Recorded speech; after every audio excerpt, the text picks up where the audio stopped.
What's up, everyone? Welcome to episode 5 already of the Ohio Sports Radio Show. I'm Jared. I'm back with Chris and Ian here to, give you our insight on all the teams that make us drink. So thank you to everyone who continues to read our stuff and ask questions and watch our stuff. We love it.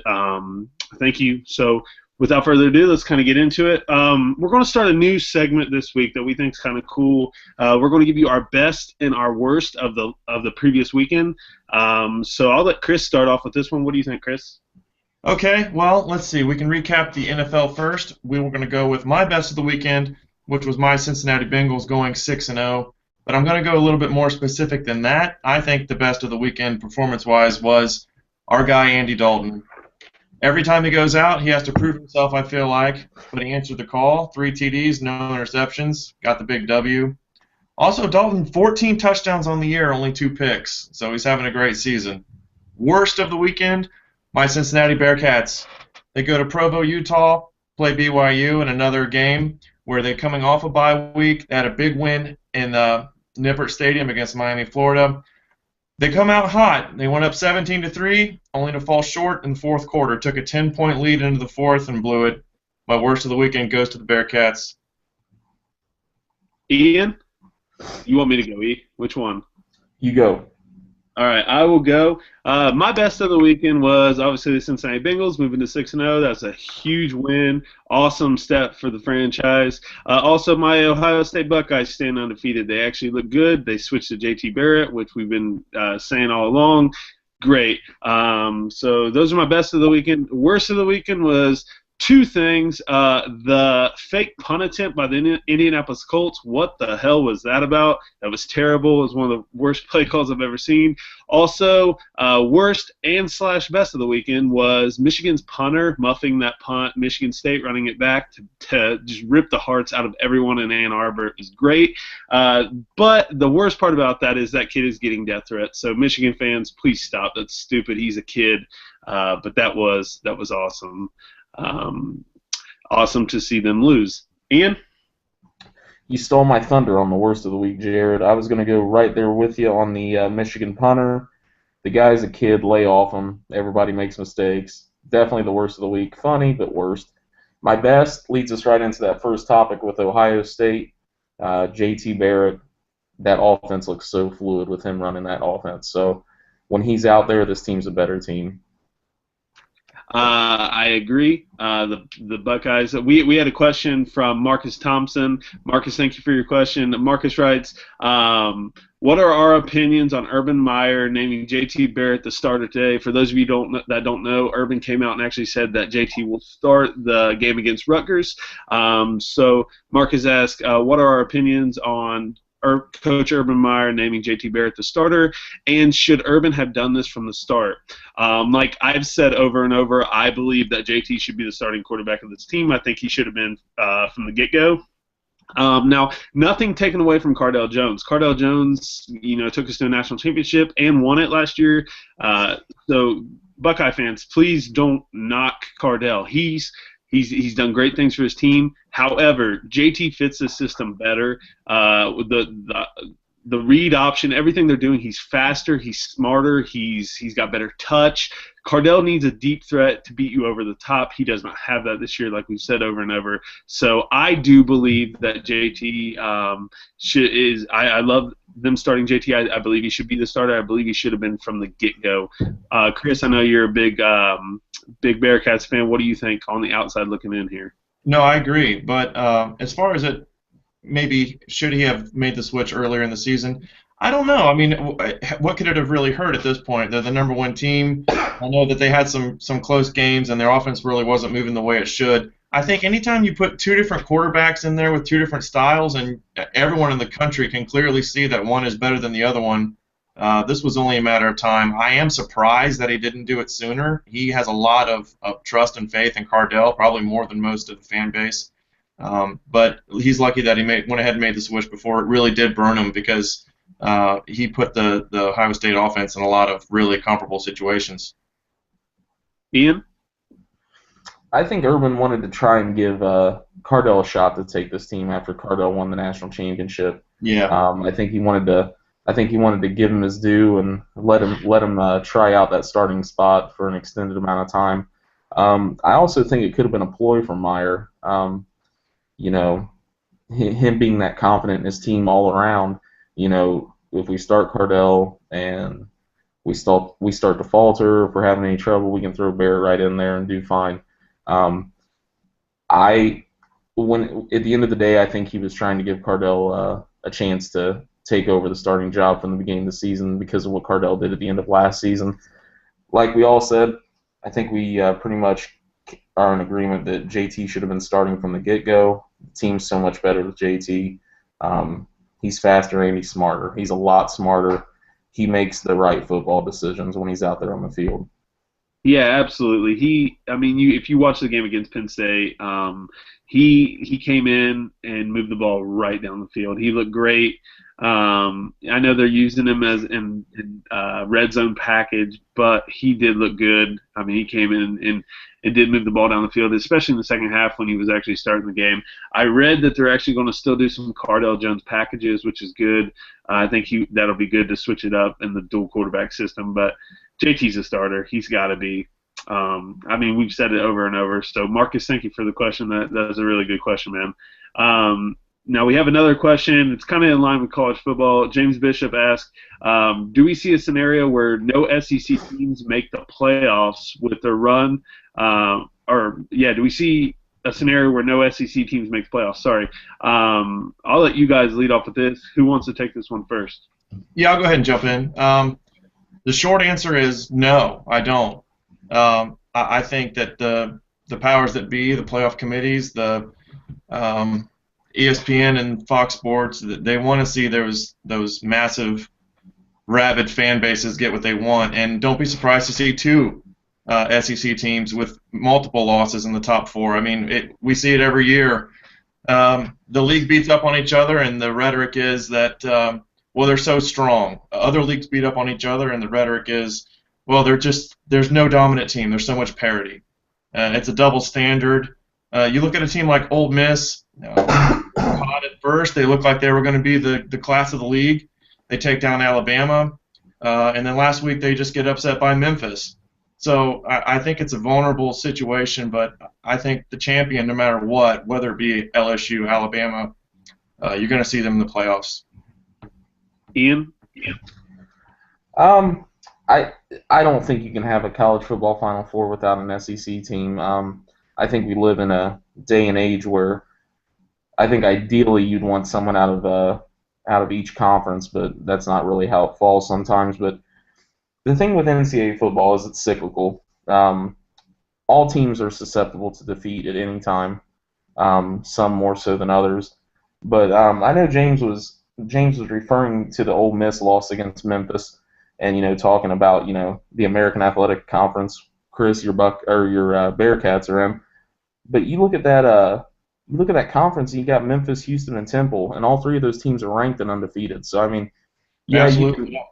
You can look at schedules all you want. It's not Memphis's fault that they play in that division. It's not Temple's fault they play in that conference. Temple knocked off Penn State in the opener, and they got Notre Dame coming up in 2 weeks at home. So I mean, that could be another big win for them. Yep. At the end of the day, I think the NCAA is one big cycle, and any team can be beat. So I don't think we need to. I think the SEC is a little overrated. They've got good football teams. I mean, I'm not trying to knock them whatsoever, but I think we're going to see LSU in there at the end, and it's hard to ever count out Alabama. Exactly. You took my thunder there, Gee, so I guess it's a little payback. LSU's run game's unreal. You can never count out that team. Leonard Fournette is a monster, dude. So they look good. Like Ian said, you can never count out Alabama. They're always a Nick Saban coach team's always got a chance to be there. However, these other teams in front of them have to lose. Baylor doesn't look like they're going to lose. I mean, they play TCU they're going to play TCU probably in the title game, or in the Big 12 title game. So I don't know. We'll see. Those teams in front of them have to lose to get there. I mean, LSU's sitting at 5 right now, so they have a shot to get there. But yeah, we'll see. I don't know. I don't. It's hard to imagine a playoff without an SEC team. So I think I see at least one team getting in there. but yeah, let's move on from that. James, thank you for the question. Really good question, man. Ian, let's talk about your Cleveland Browns. And now, if I do remember, if you guys watched episode 4 of the Ohio Sports Radio Show, Ian Harold sat here and declared, guaranteed, that the Cleveland Browns will beat the Denver Broncos in Week 6 of the NFL, and came up a little short. Ian, let's hear your thoughts on that. I did come up short. Thanks for reminding us all, Jared.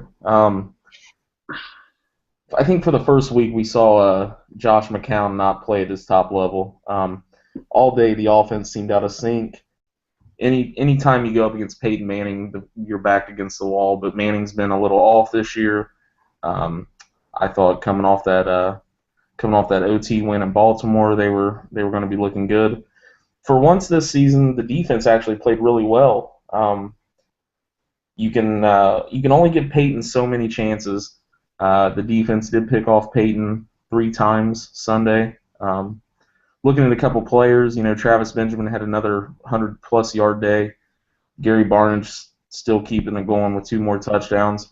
I think that there was 2 main spots that killed us in that game, and that was with 44 seconds left in regulation where we're driving and we're in our own territory. McCown goes to throw across his body out of bounds to get rid of it, and he throws it right to an Ohio product, since we're on Ohio Sports Radio. It's David Bruton. That completely killed our momentum, sends the game into overtime. And then Barkevius Mingo comes out of nowhere, intercepts Peyton at the 32-yard line, at the Denver 32. Now, wind had been an issue all game. Earlier in the first quarter, they chose to go on a 4th down attempt rather than kick the field goal because the wind, and they weren't particularly confident in Coons' foot, but they got the ball in the 32, and then the next 3 plays they went back 16 yards, and you can't do that, especially in overtime. So, they ended up having to punt. They gave Manning the ball back, and then that's all she wrote. The Broncos drive, and then kick a field goal to win in overtime. Life of a Browns fan, you lose all these close ones. I feel like I'm partially to blame for this. As those of you who watched last week's episode know, I was in agreement with Ian. I did not guarantee a win by the Browns, but I picked the Browns over the Broncos. When they scored to go ahead late in the 4th quarter on the Broncos, I texted Ian, and I think I said something along the lines of "holy shit" or something like that. And yeah, Ian texted me literally as soon as that text went through. He texted me Emmanuel Sanders 75-yard touchdown or whatever it was, and I thought he was joking. And the next thing I know, they cut into my game saying that that had happened. So I apologize to Browns fans for if I jinxed your team. I apologize, Ian. I'm sorry for that. Nah, we do enough of our own damage. It's not you. Not the most painful loss in Browns history either, right? I mean, not at all. Like Ian said, life as a Browns fan. And you can argue the Browns could be 4-2. I mean, they've lost so many close games. They looked good. I mean, I don't know. And let me preface this since I didn't early on. Ian is in a Michael Jordan flu game right now. He is battling the flu really bad. So if you hear coughs and whatnot, apologize for that. But Ian, thank you for being here. I know you're fighting through it, man. So got my Gatorade, coach. There you go. This one may go in the down as one of the greatest Ohio Sports Radio Show episodes ever because this is Ian's flu game episode. But after the Browns, you got anything else to say on the Browns, Chris? Well, I will say that the outcome didn't surprise me. I thought the game was over, but knowing the Browns and watching the Browns, I should know better. They've been keeping it close. They've been competitive. I did have the Broncos winning this game. It's one of the only ones that I picked correctly this week. But, my heart goes out to the Browns fans. I have nothing against Cleveland. I root for Cleveland. As a Bengals fan, I wanted Cleveland to win. It would have helped us out a little bit here when you're trying to grab this number 1 or number 2 seed. But my heartbreak isn't as nearly as much as the people up on the lake. So my condolences. Yep, yeah. Sorry, man. Browns fans, I'm sorry. It's a tough life, but you guys look all right. I mean, I know there's a little bit more Browns news that came out the other day. I guess we can kind of touch on that. Money Manziel, he's at it again. It seems like every time something good is going in the Browns' favor, Manziel's there to kind of Hey guys, look at me. exactly. I think personally the Browns should move away from him. I think they should distance themselves from him. I think enough's enough with him, man. I mean, Absolutely. yeah, as a Browns fan, it's you got to. I mean, what do you think? I mean, What was our question about Manziel this week on the Facebook page? oh, yeah, thank you, Jeremy Green. Jeremy, thanks for the question. Jeremy writes, "Is it time to switch to Manziel?" I mean, it's pretty flat out question. He says, I think Jeremy even added, if he's going to be your starter for next year, do you want to get him used to the AFC North now? I mean, Ian, what do you think? Is it time to switch to Manziel? Nope and nope, and I'll tell you why. I don't think Johnny Manziel is going to be on this team for the future. Um, like Chris has talked about multiple times, and Jared, you've alluded to it also. When we talked about why is Johnny not getting the reps, there's something that we don't see. There's something that the coaching staff does see. I think a lot of it deals with maturity. You can talk after that Tennessee game. He did very well. I don't want to take anything away from Johnny's win against Tennessee, but the Browns never named Manziel the starter until Friday of that week. So that Titans defense was getting ready for McCown. They were not getting ready for Johnny. Johnny came out, played well enough, but that's McCown's team. They built that team for McCown. McCown came back. McCown's looked well. This past week has been his only hiccup this season. Then Johnny gets into more trouble this past week. I want Johnny to do well. I've said it. I'm pro both of these guys, but if he's not going to mature, get him the hell off the team. I've been one of the few people to say this about Josh Gordon too. I don't want him in Cleveland if he's going to cause all that drama. He is a hell of an athlete. But if he's going to cause all this drama, there's no reason for him to be on this team. He's taking up somebody's spot that wants to play. I agree. So, I completely. We're going to end up drafting another quarterback because Josh McCown's almost 90 years old and he's not going to be able to play for 10 years. But for the fact of the matter is, McCown is playing for another year, I think, on this team. And I think, if he goes out there and continues to do well and keep us in games, you're looking at probably another one-year contract for him and us drafting another quarterback. I think it's time to just cut ties with Johnny. Do you think the Browns take a quarterback first round? I mean, not first round, no. Yeah, that's stupid. Build the line, maybe draft some skill position players. Not a running back. Get a running back later. I would build that offensive line up, man. That's what you guys got to put a good line together. Keep building on your defense. Get a good young quarterback, maybe later rounds, and let him learn from McCown. That's one thing you could say. He's been through it, man. So just let him sit, let him learn. I think Manziel's got to go. Yeah, I agree. I think Cleveland can go 4-12 and 5-11 without him. Yep, agreed. Ian, anything else you got to say about your Brownies? That's it. It was a rough week. I guaranteed it, and I didn't come through. So I'm sorry, Cleveland. Don't hold it against me, but like Chris said, we've had worse losses. We're going to bounce back this week. It's going to be tough going to St. Louis, but as long as we can get that, as long as we can establish a run defense on the turf, I think we might be okay. But it's going to be a close one. Yep, we'll see. We'll see. Let's move on to the other Ohio football team, mine and Chris's Cincinnati Bengals, improved to 6-0 for the third time in franchise history. They look good, man. They look good. We got a lot of Bengals questions again this week, so thank you to everyone who asked questions. James Bishop asked a question earlier. He also had a second question. He said, who do you think is the biggest surprise for the Bengals through the first 6 games? Chris, I'll let you lead off with this one. Well, I kind of have two answers for this. One is kind of a positive surprise, and one is negative. He didn't really specify, so I think Jeremy Hill, I think we expected him to be a little bit more of the superstar stud.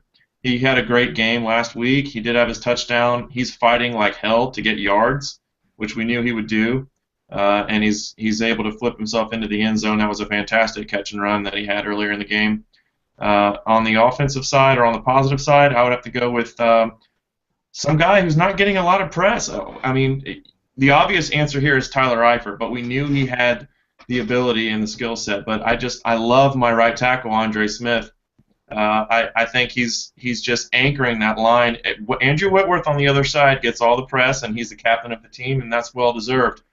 But Andre, I mean, he's not giving up sacks. That offensive line is the best line in football, period. So I'd have to go with the line as a unit.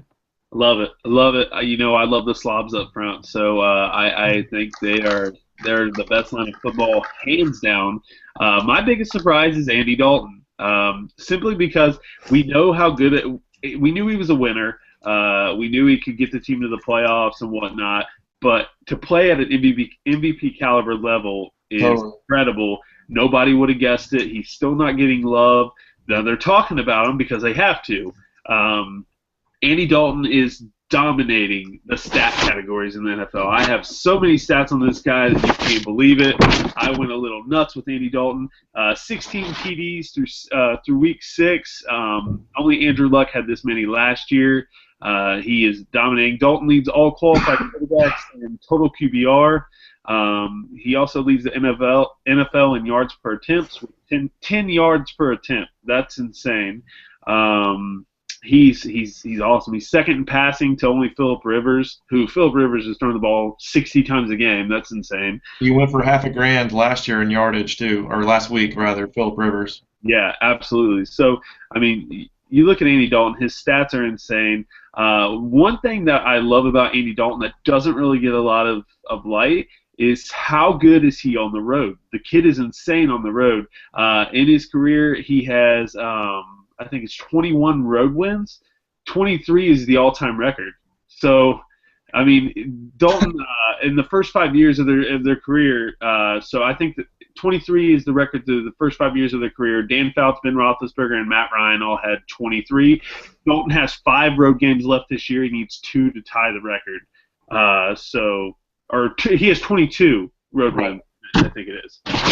And for whatever reason, this with Andy Dalton, the light bulb finally came on, and we saw the potential. It's like year 5, just for whatever reason, the switch pops in. The 5th year is the charm. He's just a different person. He's got a different mindset. You don't see that fourth quarter glazed over look in his eye that you used to see, where you just kind of had this uneasiness. Is he going to turn the ball over? How is this game going to end? I had no doubt in my mind. Even with the score being so close, 14-13 at halftime at Buffalo, that Cincinnati was going to come through and pull it out. There's just so much confidence right now in that team. You almost hate to see them run into a bye week with this much momentum, but bye weeks happen. Every team has to go through them, and hopefully they can go and heal up defensively. I know Michael Johnson and Ray had a little injury there, and hopefully that's nothing that's going to keep them sidelined for too long. Yeah, I read that it's just a couple knocks. They're fine. They'll be completely ready to go against Pittsburgh, so that's good. I agree. Coming to the bye week, rolling, you kind of hate to see it because you kind of want to see them keep going. But I think it is a good bye week. It's better than having a week 4 like we did last year, which sucked. Absolutely.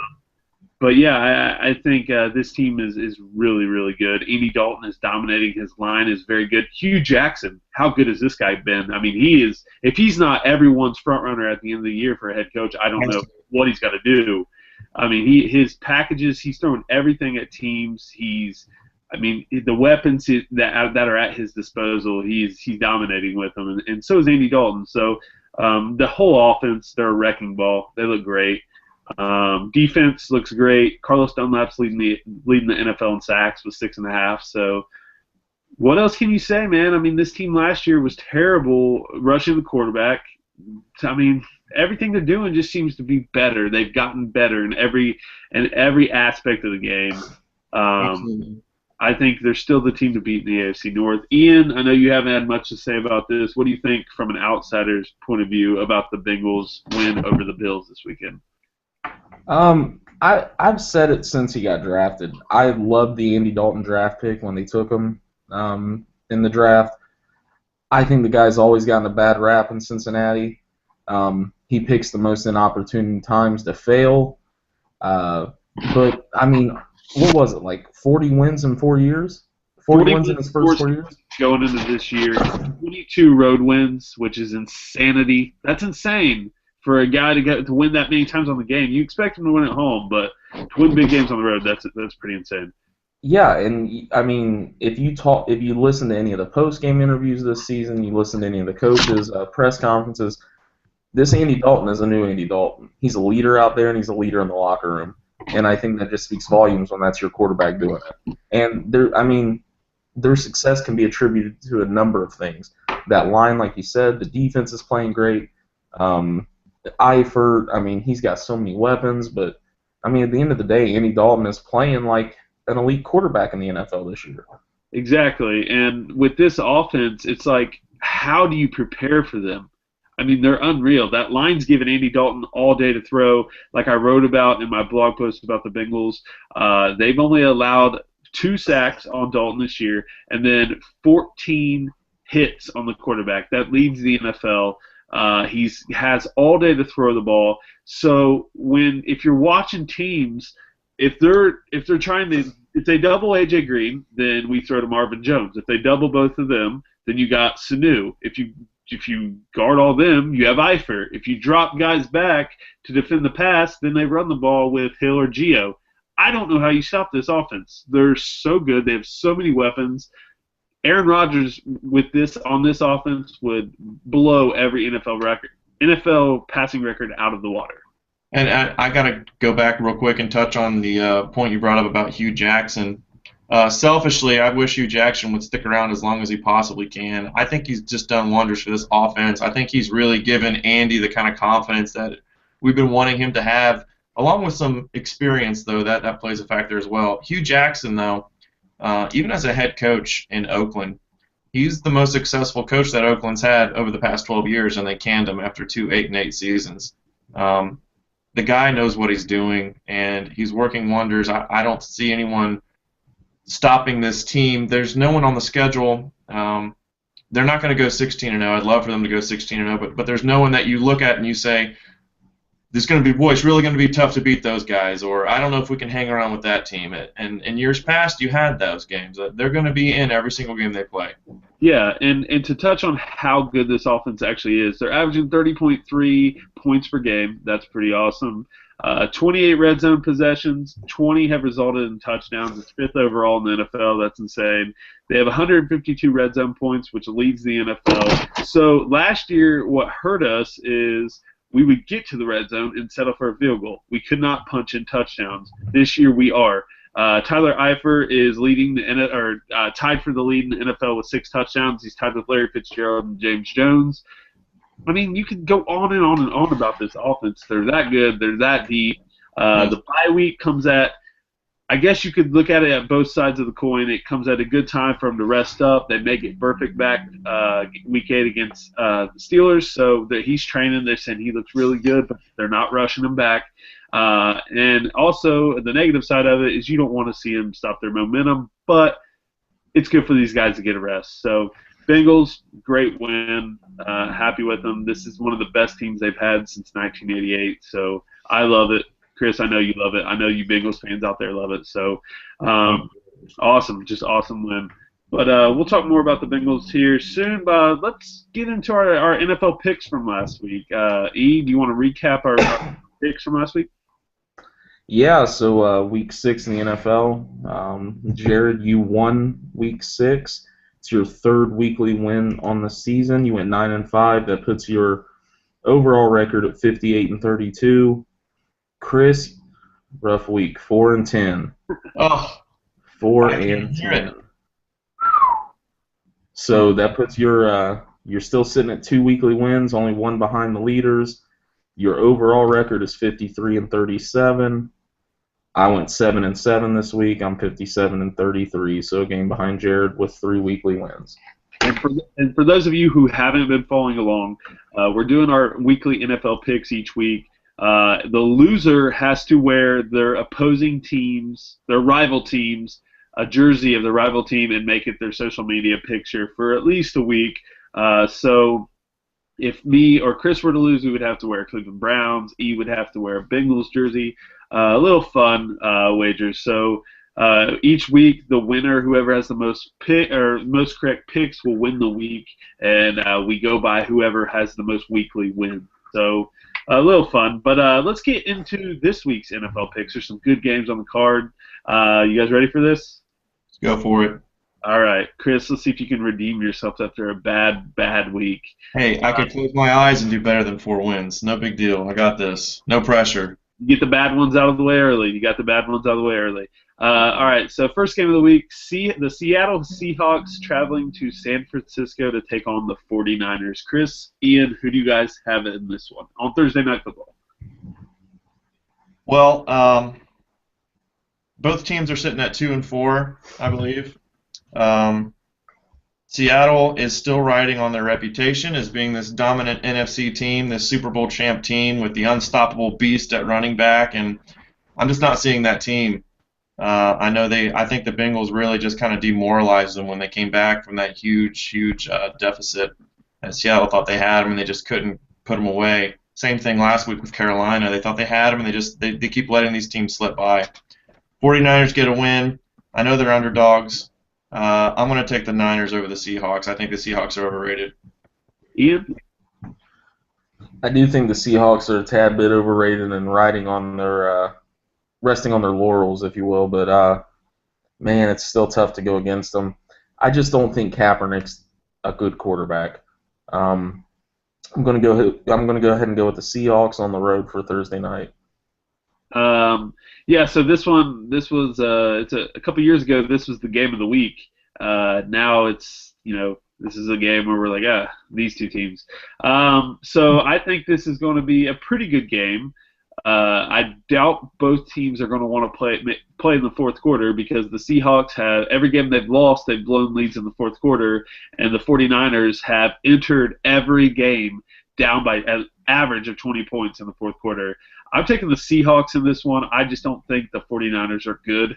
I don't think their coach has any idea of what he's doing, and I think Kaepernick's not good. So I'm going with the Seahawks in this one.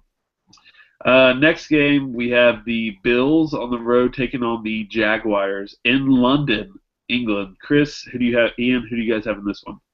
I'm going to go ahead and go on record as saying that I will never pick the Jacksonville Jaguars or Tennessee Titans for the rest of the year. These teams are horrible. And if they play each other, somehow they'll both lose or they'll end in a tie at 0-0. I'm going to go with whoever Jacksonville's playing. Who was it? Buffalo? The Bills. Yeah, let's go with Buffalo. I'm going to go with Buffalo. I hate the London games. I think they're weird. Somehow there's always one terrible team out there who ends up in Europe. Usually it's the Dolphins and Jets. But now they're stuck with watching the Jacksonville Jaguars and Rex Ryan for the Buffalo Bills trying to get things right over there. So I'm going to go Buffalo for the win. Ian? Yeah, I'm going with the Bills. I'm not as hateful as Chris. I love football in London because that means we get football like at 9 in the morning. I think I read, though, this game is only accessible on Yahoo, so it's not going to be on TV, but I'll be up early with the coffee and with the laptop up. I'll go Bills. Yeah, this one, yuck. That's all I have to say about this game. Jaguars stink. Bortles is turning into a good quarterback, but these two teams in London, that Jaguars owner would love to move this franchise to London. He would do it in a heartbeat if they asked him to. I just feel bad for the people of London trying to grow this game. They actually love NFL football. Just to have to watch these two teams. The Rex Ryan, I think he's the most overrated coach ever, but I'm taking the Bills in this one. They just have better players. Bills beat the Jaguars. Agreed. Game number 3, we got the Tampa Bay Buccaneers on the road taking on the Washington Redskins. Who do you guys have in this one, Chris? This was one of the few really coin flip games on the schedule. Everyone else seemed to be pretty straightforward. I did pick a couple upsets, but to me, usually in this type of situation, I'll go with the home team. However, I do feel like the Buccaneers at least had a semblance of an offense last week, so I want to go ahead and pick Tampa Bay over the Redskins. I don't think that Jay Gruden really knows what is going on with his team yet. I don't feel like he has a grasp on the offense. Their quarterback situation is a mess, The Redskins franchise has been a mess for what feels like forever, and I don't see that changing anytime soon. So give me the Bucks. Ian? I think this is going to be an ugly one. It was a coin flip for me, and solely because of the home team, I'm taking the Redskins. I agree. I think this game sucks. Both teams suck. I hate the Redskins. I hate their mascot. I think it's stupid. They should change it. Buccaneers are not good. Redskins at least have a good run defense. It's all right. I'm taking the Redskins solely because they're at home. I don't know. That game sucks. Falcons on the road taking on the Tennessee Titans without Marcus Mariota, who has an MCL sprain. Chris, Ian, who do you guys have in this one? Well, by default, I think you already know who I'm taking. I am annexing the Titans from my pick list, along with the Jaguars. They are in the cellar, my pick purgatory. So I'm going to go with the Falcons. I think that they'll get it done because the Titans are terrible. Ian? Yeah, Falcons will bounce back. Titans are pretty bad. I'm not going to banish the Titans the rest of the year, but I don't like them this week, so Falcons. Yeah, no Mariota, no win. I mean, that's their only chance. Falcons shouldn't have lost to the Saints. They turned the ball over like 5 times. They're a good team. I'm taking the Falcons all day in this one. They just have too many weapons. This was a tough game for me, this one coming up. The Saints on the road taking on the Indianapolis Colts. Who do you guys have in this one, Chris? I think both teams have turned the corner on offense. The Colts really had a shot to win against New England, if not for that horrific fake punt. I'm going to go with the Colts because they're at home. I feel like they've got momentum. They're the best team in that division. That's not saying much. That's the worst division in football. But the Colts are going to start getting on a little bit of a run here because they know they have to get their act together to go into the playoffs. I'm going to go ahead and go with Indy in this one. Ian? Yeah, exactly like Chris said, their offense is starting to click. They hung around way too long in that Patriots game. I never thought they would have went to that game, played that well against them, and almost steal a win. So I'm going Colts at home. Yeah, this was a tough one for me. I think the Saints are kind of turning the corner. I think Drew Brees is obviously a great quarterback. He's starting to find some weapons in that offense. But the Colts, Andrew Luck looked pretty good against the Patriots. I don't think the Patriots' defense is that good. Even though people keep saying they're the most complete team, I don't think the defense is that good. However, I'm taking the Colts at home in this one. They have not won against a non-divisional opponent this year, so we'll see if they can get the win. But I'm taking the Colts at home in this one. Next game, we got the Vikings on the road taking on the Detroit Lions. Who do you guys have in this one, Chris? Well, the Lions surprised a lot of people and got their first dub of the year last week against the Bears. But I don't think that momentum carries on. I'm going to go with the Purple Monster in this one. Even though the Lions are at home and just slight favorites, I think the Vikings defense is a lot better than the Bears defense, and for that reason only, I think they stopped the Lions more times. Also, there were a lot of freak plays in that game. I believe there was a punt return or a pick six. They also got a big play on a fake 4th and long. So I'm going to go with Vikings. Ian? Stafford had his lone good game of the season. It's back to reality. I'm going Minnesota.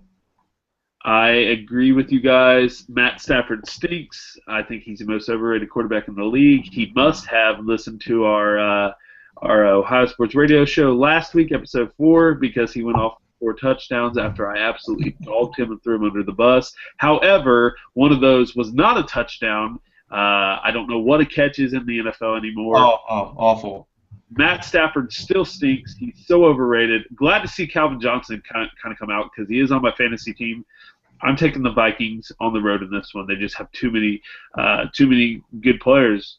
Defense is good. Then they got AP. So I'm taking the Vikings in this one. Steelers on the road in Arrowhead taking on the Kansas City Chiefs. Who do you guys have in this one? Chris? Oh, the Landry Jones era in Pittsburgh, the best era of all eras. I'm going to go with Kansas City in this one. This was kind of a tough call, actually. I know the Steelers are slight favorites. I think they're only 2-point favorites. Vegas doesn't know what's going to happen in this game, and quite frankly, I don't either. So, with the home field advantage and an inexperienced quarterback, Roethlisberger gets another week or two before he's finally healthy. I'm going to go Chiefs at home. Ian? I'm going to go Steelers on the road to grind this one out. I think the Chiefs are they're so one-dimensional right now without Charles, so I think that's going to aid the Steelers. I don't think they're going to have a huge offensive day, but I think they're going to do just enough to get by. I absolutely agree. Now, I will say if it comes down to a field goal battle, Chiefs got a pretty good field goal kicker, as we saw us Cincinnati fans. But I'm taking the Steelers in this one. No Jamal Charles. They got no offense there. They're not throwing touchdowns to wide receivers. They do still have Travis Kelce, so maybe he may get a touchdown, but I got to go Steelers in this one. They still have Le'Veon Bell, and they still have Antonio Brown, so two of the best players in the league. I'll go Steelers. As much as it pains me, I'm going to take them in this one. Ian, your Brownies versus the Rams in St. Louis. I'll let you lead this one off. Who are you taking in this one, Ian? All right, to all my fellow Browns fans out there, listen to this. I am not abandoning the ship. I just don't want to wear a Bengals jersey at the end of the season. I don't know if this Browns defense can go out there and play on turf and stop Todd Gurley. He's starting to become somewhat of a monster. He's starting to put together a few good games. I think the Rams are starting to figure it out on offense. They've always been a defensive-minded team. I think it's going to be close. I think the offense clicks a little bit better this week for the Browns, but I'm giving it to the Rams for them being at home. So I'm going against my Brownies. I'm not abandoning ship, though. Chris? This was a tough one for me as well. There were about 3 games here where I could have just flipped a coin. But for many of the reasons that Ian mentioned, reaction to the turf is a big adjustment. And I think the Rams have a good defense. The Cleveland offense, although the thing about the Browns is that they're always going to score points. They're going to McCown's going to get his yards. They have a balanced offense, and they're going to stay in all of these games. They're not a team like a Tennessee or a Jacksonville where you know that they're just going to be anemic. I like the Browns, but I like the Rams better. Give me St. Louis. Yeah, the Rams have kind of had a tough schedule. They have a really good defense, but their schedule may not show it. I mean, they had the Roethlisberger and the Steelers who were clicking. They were one of the best offenses in the league. Before Roethlisberger went down, they had to face Carson Palmer and the Cardinals, Aaron Rodgers and the Packers. I mean, they faced some tough offenses. I'm going Rams in this one at home. I just don't think the Browns have an identity right now, man. They're battling. They are a decent team. They should have a better record than they actually do. But I got to take the Rams in this one. They scored me last week, so I'm taking the Rams in this one. Texans on the road taking on the Miami Dolphins. Chris, who do you have in this one? Well, 2 teams that are not good, not terrible. A little bit of an enigma with the Texans especially. But since the Dolphins canned their coach and went on a bye week and were left for dead in the NFL, they come out and torched 38 points. So I think there's life there. I think they finally have a running game, Lamar Miller. I think he's going to have a big day, and I'm going to go with the Dolphins to get the dub. Ian? I agree with everything Chris said, and for my fantasy team's sake, I'm glad they figured out that run game because Lamar Miller's been taking up a spot on my roster for too long and not producing, so I'm going Dolphins at home. Yeah, Texans, DeAndre Hopkins is a beast. I will give them that, but I'm the only one that picked the Dolphins last week, and I believe that they're going to turn the corner. They do have some good players, so I'm taking the Dolphins at home in this one. I think Dan Campbell's a pretty good coach. He's re-energized the team, it seems like, and I think they need to get Lamar Miller the ball more, personally, but I'm taking the Dolphins in this one.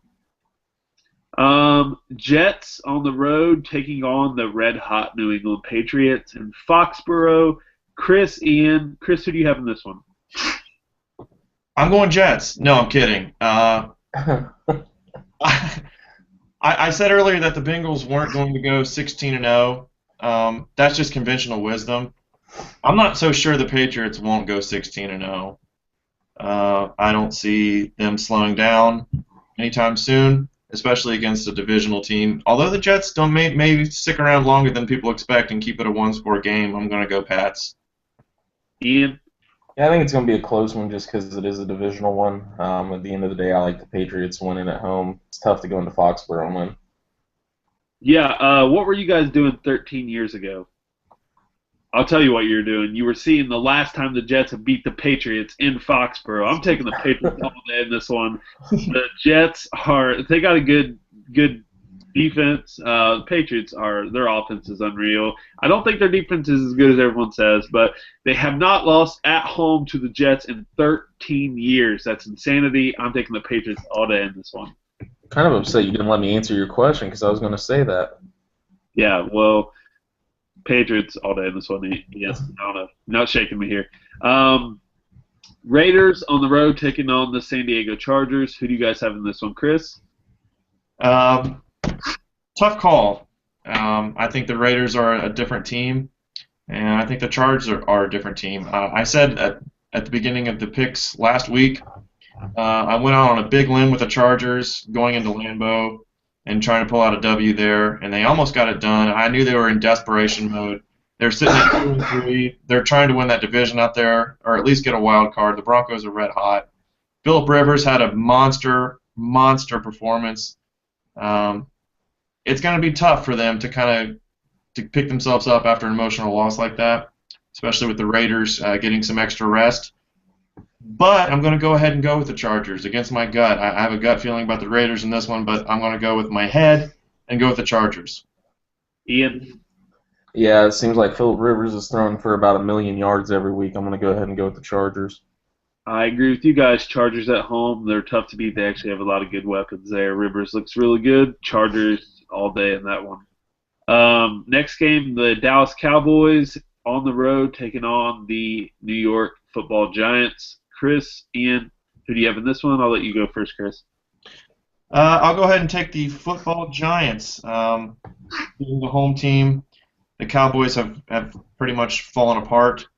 The Giants looked really, really bad against Philly, but I think they get things right at home. I'm going to go New York. Ian? Yeah, I don't see the Giants losing 2 division games in a row, so Giants at home. Yeah, whenever you see a backup quarterback lose their job not to injury, it's always bad. The Cowboys are not a good team. They should have kept Murray. I'm hearing they're not rolling out Dez Bryant to return this weekend, but I still don't think it matters. I'll take the Giants at home in this one. Cowboys stink without Romo and Dez, so I'm taking the Giants in this one. Next game, Eagles on the road taking on the undefeated Carolina Panthers. Chris, who do you have in this one? Well, the Carolina Panthers are another team who will not go 16-0. I'll go out on a limb there for a bold prediction, and I'm actually going to say that starts on Sunday. The Eagles are getting a little bit hot. We can see how long they can ride this magic out. I know they're the home team, but I'm going to go with the Eagles for an upset over the Panthers. Ian? Eagles are hot right now, like Chris said. I just don't see the Panthers losing at home. I don't see them losing their little undefeated streak they got going right now at home. So I'm taking the Panthers to remain undefeated for one more week. I agree with Ian. I'm taking the Panthers at home in this one. They've had some pretty convincing wins. Going into Seattle and winning's no easy feat. Cam looks good. They're actually starting to develop a run game with Jonathan Stewart. Their defense is really good. Sam Bradford, if you watched him the other night, he could have thrown 6 picks out there. I mean, he looked bad. They're running DeMarco Murray, which is good, but I'm taking the Panthers in this one. I think they stay undefeated for one more week. Last game, Monday Night Football, the Baltimore Ravens on the road taking on your Arizona Cardinals. Ian, we all know that's your NFC team. I'll let you lead this one off. Who are you taking in this one? I think Carson is going to throw all over that secondary because the Baltimore secondary is non-existent. I think it's going to be a big day for Arizona. I think the Ravens keep it somewhat close in the first half, but I think they just pull away in the end. I'm taking the Cardinals by double digits at home on Monday night. Chris? Yeah, I'm going to agree with Ian on this one. I think the Cardinals have too much firepower for the Ravens to handle. Joe Flacco's not going to be able to go score for score with Carson Palmer. The Ravens' defense is aging, and the Cardinals are going to want to bounce back big, and I think they do at home. Ravens stink. I'm taking the Cardinals. Bird Gang. Ravens are terrible. Bird Gang all day in this one. Carson Palmer, I'm rooting for you, buddy. I hope you throw all over them. I hope John Brown, for my fantasy team's sake, has 18 touchdowns this weekend. So, That'd be a record. Yep, Cardinals all day in this one. So that's our NFL picks this week. We're going to do one last little segment here. It's a little new one. Real quick, we're all three going to give you a very bold prediction for this upcoming weekend. It could be any sports category. So who wants to lead this one off with your bold prediction for the weekend? I'll take a shot at it. Ian, let's hear it. My bold prediction for this week is that for some reason, the skeptic Bengals fans will find a reason to complain about the Bengals this week. I have had it with you fans, and you know who you are, the ones that always have something to pick apart about this team. Quit writing the damn obituary before the season's over. You have an excellent team. You've got so many weapons. You're geared for a late run. Just stop and enjoy the moment. Someone's going to find something to bitch about this week. I'm done. That will definitely happen. Chris? Beautiful. There's the Cleveland Browns optimism we all love. It's like oil and water, the attitudes of these fan bases. It's unbelievable.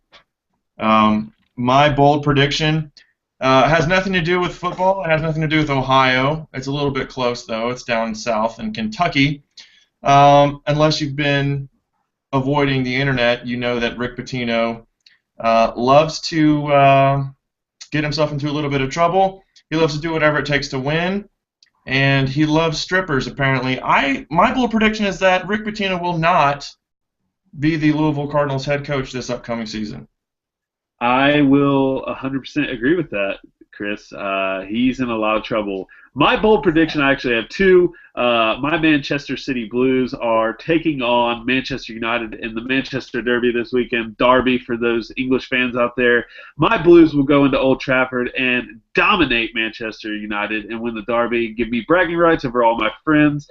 My second bold prediction is somehow on a bye week, the Cincinnati Bengals will pull off a win. Somehow, I don't know how it's going to happen, but it will happen. They will win. And, yeah, so we did miss one question. I want to get it out of the way real quick. Alex Gutierrez says, when are the Cincinnati Bengals going to get some love from the media? For those of you who don't know, ESPN released their most recent power rankings.